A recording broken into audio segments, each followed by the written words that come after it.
लाहौर की इंसदाद दहशतगर्दी अदालत ने डिफेंस कार हादसे में मुलजिम अफनान का मजीद 4 रोजा जिस्मानी रिमांड मंजूर कर लिया है। मजीद जानते हैं डॉन न्यूज के नुमाइंदे राना बिलाल से। राना बिलाल, केस में क्या पेशरफ सामने आई है, आगाह कीजिएगा।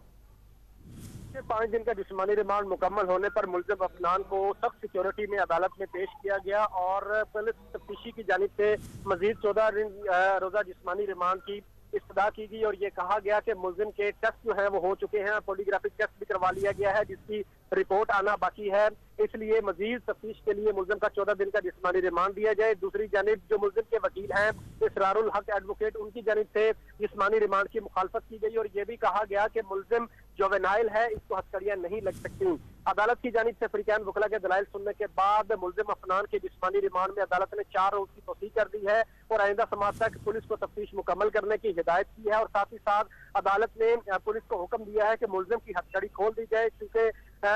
जिस पर अदालती हुक्म के बाद पुलिस ने मुलजिम के हथकड़ी जो है वो खोल दी है और अब 4 रोजा जिस्मानी रिमांड मिलने के बाद पुलिस जो है वो अफनान को लेकर अदालत से रवाना हो चुकी है। बहुत शुक्रिया तफसीलात देने के लिए राना बिलाल।